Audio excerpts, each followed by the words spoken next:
Hey guys, welcome back to my channel. Today's video is going to be a get ready with me while I chat about the things that I've learned through project panning this year.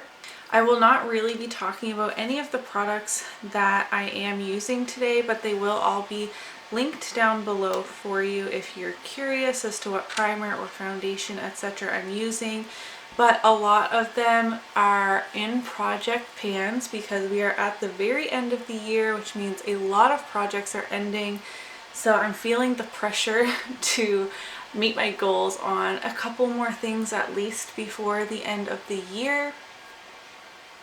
If you're not new here, you may know that I did actually do a project pan in 2018, which is why I'm not calling this like what I've learned in my first year of project panning.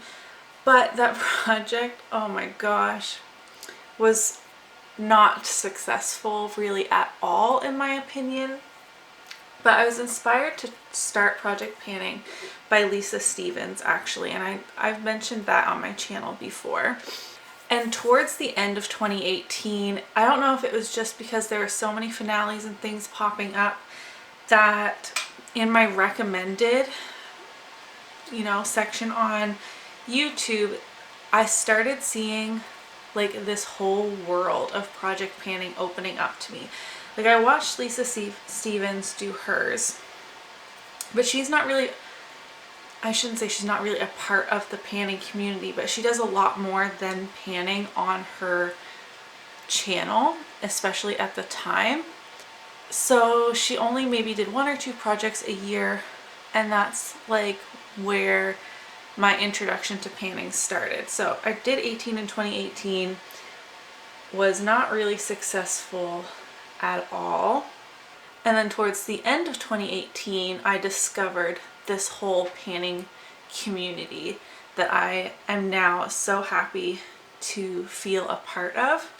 So this year, 2019, I took on so many projects and I've had such a fun time. I think I've done about 6 over the course of the year. Not all of them have been year long, like my whole collection or pan those eyeshadows. Some of them have been more seasonal. I've done a couple with the Fantastic Ladies on Facebook, which has been really fun as well. And I just wanted to kind of share the differences and how much I've learned this year, how much I've grown this year thanks to this super supportive community. I think I started the year off with about 300 subscribers in January. I don't know exactly, but about there. And now I'm well over 1,000, and I feel so grateful for that. My 1K giveaway just closed and I'm getting ready to head to the post office later to ship that off to the winner. Anyways, I should probably, let's get into it. So I'm going to start off with like things I've learned personally about my actual preferences, not really what I've learned about project panning itself, but that project panning is so personal. And if you are a part of this community or just watch a lot of panning videos, I think that's pretty apparent that like everyone does things just a little bit differently. I have the hiccups now, great. So I have noticed for myself that I really prefer rolling projects. I think it's not even that maybe they necessarily have fewer products, although many do. Maybe it's like a 5-pan rolling project, or a lot of people did 9 in 2019 rolling instead of throwing 19 products in at once. But it's just, I get excited to try new makeup, to test new makeup, or to pull something out of my collection that I haven't maybe used in a while, like shop my stash style. I really enjoy that, and through project panning I've done less of that, but if the project is rolling, then I still get that feeling when, if I work really hard to meet my goals on this certain product, then I will be rewarded with rolling in something new that I will have to work equally as hard on, but it's something new and exciting. It doesn't even have to be like an actual new product. It's just something to switch up the routine a little bit. I thrive on routines, but at the same time can get feeling a little stagnant when I'm using the exact same products over and over again, which is a big reason why my makeup collection and like makeup inventory is never going to be minimal. But I would like to continue obviously working through it at the same time.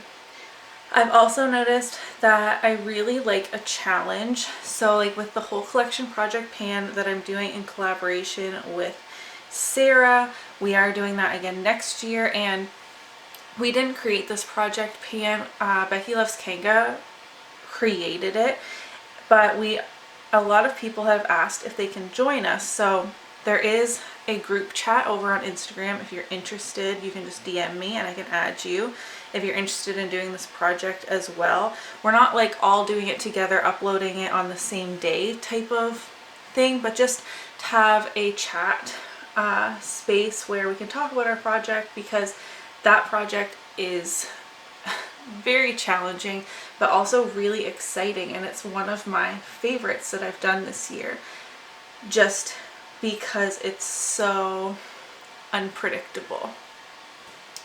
I've also been really loving both collab projects as well as projects that have themes or prompts with them, like the roulette pan collab, or many of the Fantastic Ladies collabs have themes such as a food theme. So if your product has a food name, or the shade name is a food, or smells like food, like the Too Faced chocolate products, it's just fun to not always feeling like you have to work on either the easiest products to just move out and feel accomplished, or the ones that have been like in your collection the longest, which is how I felt in 2018 when I first started project panning. It's like, oh, well, I'm going to pick deluxe size samples, minis, things that are almost gone, and then also, you know, my oldest bronzer, my oldest blush, because those are the ones I have to pan first. But when things have themes or prompts, it just makes the process of picking out products a little more fun.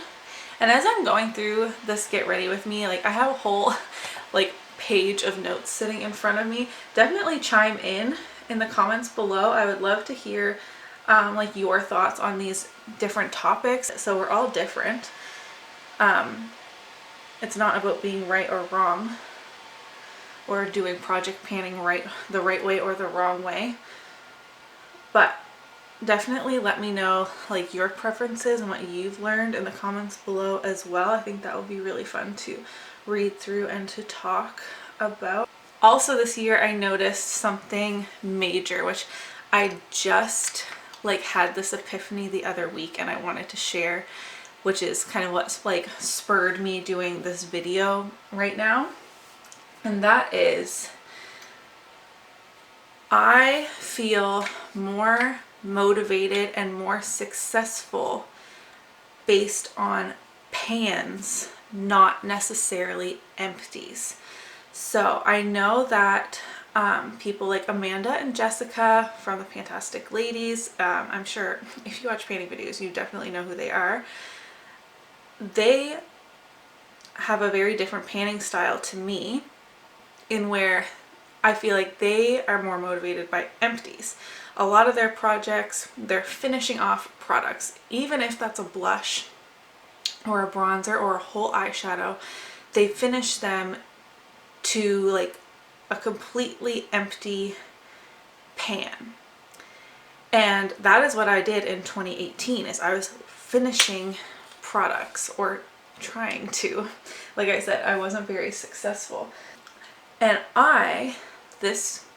the other week, after kind of going through, you know, why I was feeling so great about my panning this year, and when I really broke it down, it's that I feel more motivated by pans hit versus empty. So This isn't exact. I didn't go back and like actually look at the data. This was just kind of off the top of my head. But in 2018, I only hit 1 pan, but I had 24 empty makeup product. I do have a whole video of like all the makeup I used up in 2018, which you can go watch. There will be a 2019 version of that, just not yet, obviously. And then this year I've hit 9 or 10 pans, which I know still, we'll get into that later, still isn't, you know, anything to write home about. But I've only finished about 20 makeup products this year.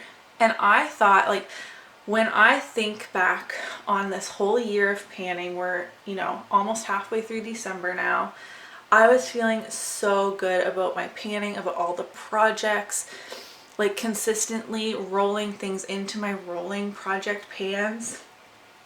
But when I broke it down like that, I was like, I really finished less less actual products, less empties than last year. And I felt like last year was such a failure. But last year I hit 1 pan, and this year I'm at like 9, 10, and then probably a couple more before the end of the year. And I just feel so good about that. And that was a bit shocking to me.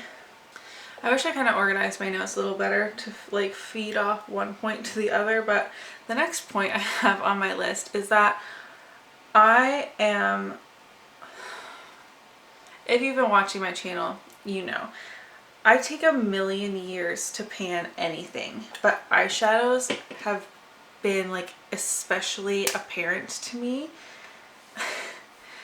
that I take so long to pan eyeshadow because I'm so light-handed. And I get so many comments that are like, oh, just switch up the brushes, you know, you need a denser brush. But that's not the way that I do my makeup. And in my mind, to switch it up to be using more product when what I'm doing works for me already, just not in panning, I just feel like that's a little bit wasteful. So when I went through, because I've been tallying this year thanks to Christina Chang, and I found it, I'll talk more about that later as well. It takes me like around 20 uses to pan a Super Shock shadow, to hit that little button in the middle. But a powdered eyeshadow, depending on the formula, can take me anywhere from 30 to over 75 uses. 75. I think one of them was 77 uses to hit pan. Isn't that bananas? I don't feel like others have the same difficulties that I do. Like people, especially I've noticed with Pan Those eyeshadows, people are hitting multiple pans every single month. Granted, they do their makeup more than me. They apply their makeup differently than me. But still, while that may make some people quit, and it has, some of my friends have started projects such as Pan Those eyeshadows and quit because they're not making the progress as fast as others, or they simply didn't enjoy it, which is obviously perfectly fine. But for me, it takes me forever, but I still love it. And I'm sorry if that makes my videos boring sometimes compared to others, but I'm having such a good time with it that I'm kind of sorry, but I kind of don't care at the same time. Sorry if that sounded a little rude. Getting back to me taking a million years to do stuff, pan stuff, not do stuff. I'm going to try this brush for the first time from BoxyCharm. I don't wear makeup nearly enough to be successful at panning compared to others. Jessica, Amanda, and Paula doing the experiment has like really made that apparent to me, because they're applying makeup at least 6 times a week, if not 7. And I simply don't have the time to do it that often. I work from home. I'm like a stay-at-home mom first and foremost. but I run my own business from home. And I'm currently pregnant and, you know, not feeling like hot stuff right now, which plays a role as well. But I feel like that's okay because progress is better than perfection. I don't need to be panning perfectly according to other people's standards. As long as I am feeling good about, I don't really like this brush. As long as I am feeling good about the panning that I am doing, because it is my collection and my makeup. But it's hard to like let others' opinions and voices in. Like the panning community is so supportive. Nobody's ever been like, wow, you really suck. Sorry if I'm looking a little different. It's been over an hour. I had to do the bus stop, the kids played outside, did some cleaning, and now I'm back to finish things off. And I also did my eyebrows, but I think I was talking about progress is better than perfection, and I believe that in like so many avenues, but that applies to panning as well. Wyatt was napping while I was filming the first part, but in order to go to the bus stop, obviously I had to wake up the monster. So our special co-host is back again. I also wanted to touch on Papa? wastefulness. So Mama, Papa? not that I didn't realize like the amount of makeup that the beauty community kind of consumes, the right word, I don't know, is wasteful, but it's not just because it takes so long to use up makeup, which I feel like you don't really, if you have a collection and you are a collector like I am, if you have a collection the size of mine or bigger like others, you may not realize how long it actually takes to use something up until you actively try to do it through panning. Makeup purchasing isn't wasteful just because of that, but think about like all of the extra packaging and things that comes along with it, as well as I feel like so many of us get caught up in a like, well, I'll declutter, and then so I'll declutter this peach blush, but then in a month I'm gonna buy this brand new release that's also just a peach blush. But I personally don't have a lot of people who like makeup in the way that I do. Like many of my friends and family wear very neutral everyday makeup, which is amazing, but that means when I want to declutter maybe a colorful eyeshadow palette as an example, I don't have anybody to give that to. So the choices are either throw it in the trash or just use it up myself, which is why I kind of have the size of a collection that I do, is because I really don't have anybody to declutter to. Now this year I've kind of got more in the mindset of using up more than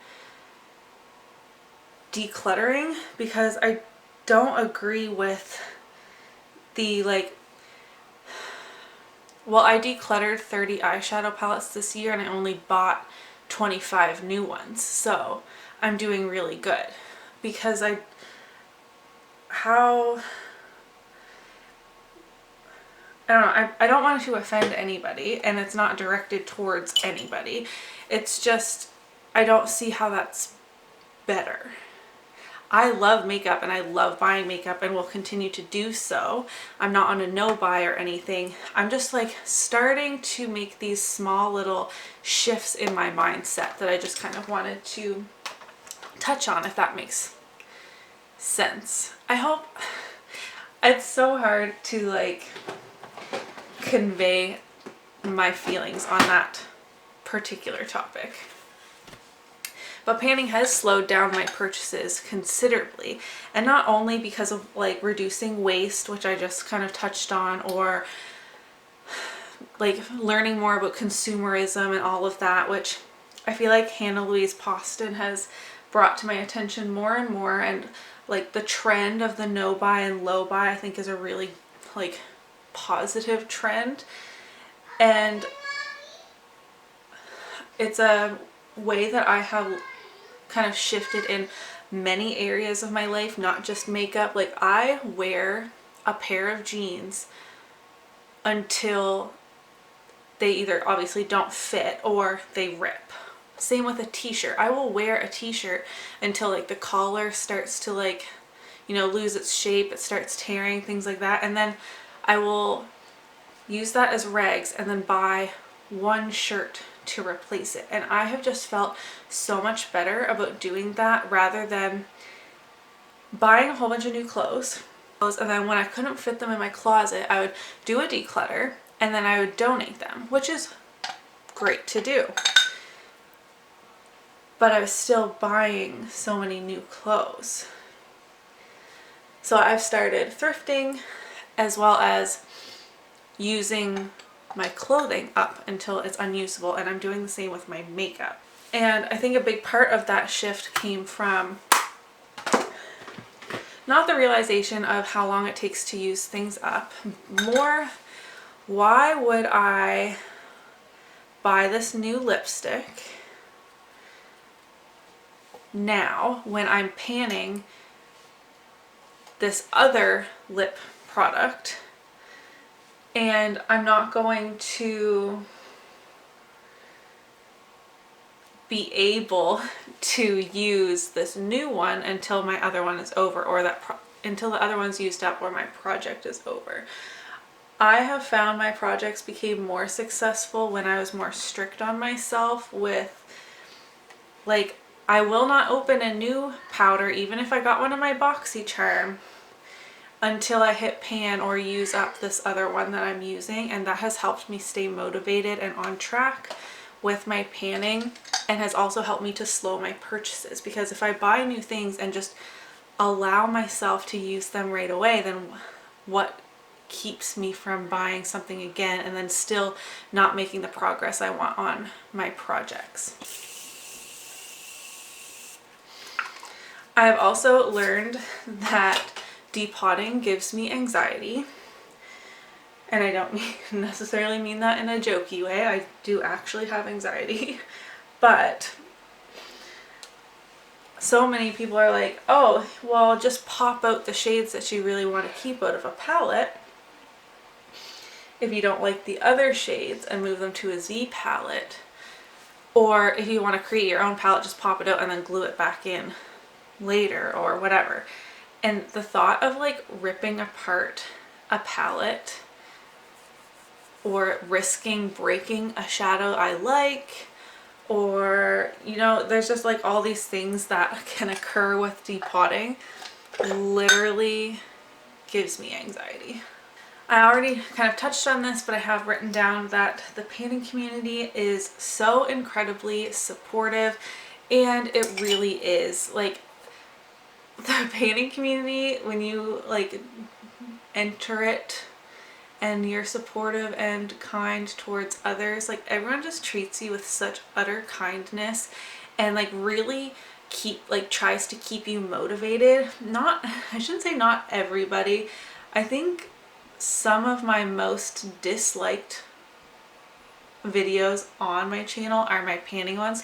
They also have the most thumbs up, but they also get the most thumbs down, like on updates that I don't really do that well. And I feel like those are the silent, you know, the silent people watching. But the people who are loud and proud and comment, and you see it on Instagram as well, like sharing other people's Instagram posts, like, wow, did you see so-and-so hit pan on so many shades in this palette? She's doing amazing. Go check out her page. Like, all those people I am so appreciative for. Let's go for Mommy. It came from in there.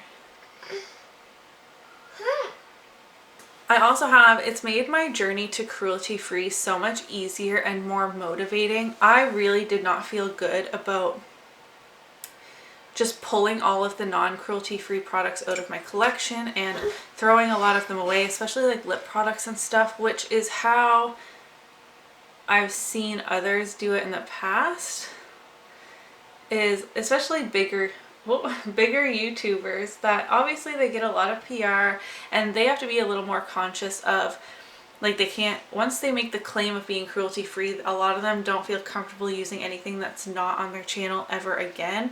So like I can see where that the things like the situation calls for that, but I personally did not feel good about doing that. I sold a bunch, both to like Kaylee Wesley and others, and I've given a lot away to my friends and family. I got these. Mommy, I got these. Your big noggin is in the way. You want this? But I feel good in my decision on wanting to pan my way to a cruelty-free collection, both with projects like the Mission 100% cruelty-free, as well as I've been just putting in non-cruelty-free products into my other projects as well, to use them up rather than throw them out. My lips are so dry and crusty. Liquid lipstick probably wasn't the best idea, but I'm trying to use this one up. And seeing my empties and making progress on things like, for example, me hitting pan just in this Rimmel Stay Matte powder just means I'm so much closer to actually finishing this product and moving it out of my collection, and it's not cruelty free. And that just feels so great to me, and the panning projects really keep me motivated to continue on the path to being cruelty free and not giving up when I'm, you know, getting closer and closer to that goal every day. This is how my makeup has turned out today. Hi, sleepyhead. Me sleep. You're sleepy? Can you say hi to our friends? Everybody loves it when you're in the videos. Can you say hi? Hi. You have cupcake face. I love you. I love you. I love you. Look at the hiccups. Hey, let's bring the fire back. Not right now. We should read the Christmas book soon. A Christmas book? Yes. But not right now. Okay, Mommy's gonna finish. I have learned that I really don't like multitasking products, mostly because I have so many projects on the go. For example, in my Pan Those Eyeshadows, I just pulled in, it's called Cream, and I should have been more clear in that video, but it's a like shimmery champagne shade. I used it on my inner corners today. Everyone said just use that as a highlighter, which is a great idea and would be beautiful as a highlighter, but I'm also panning my Mary Luminizer. Buddy. So if I use that eyeshadow as a highlight, then I'm not using my highlighter as a highlight, which I also want to make progress on as well. And having that product in a project or not, I have a lot of highlighters that need to be used up, as well as having a lot of eyeshadows that need to be used up. As I mentioned towards the beginning of this video, that I started tallying my uses after learning that from Christina Chang, and I really like knowing how many uses it took to hit pan on something, but I've noticed the more and more products that I am panning and the variety of products. For example, I have some body products in projects now, and I don't find the tallying works great for those because it's not at my vanity, and then my tallies get all messed up. And also the amount of products that I have in projects right now makes tallying every morning after I do my makeup like such a task. But I like when I have met my goal to be able and like literally see, oh, it took 23 uses exactly to meet this goal. So I don't want to not tally. That is the end of my page of notes. I thought that I would maybe run out of things to talk about, but in fact, I finished my makeup faster than I talked about everything. I know this video is really long, so thank you so much if you stuck with me until the end. I'm now going to go and get a whole bunch of stuff done and be super productive today. Let me know what you've learned through project panning, or maybe you just started panning, what you've learned so far, or maybe you've been panning for years and years and would like to share some of your wisdom with both me and others in the comments. I would love to chat with you guys. Give this video a thumbs up if you enjoyed it, and I'll see you in my next one. Bye!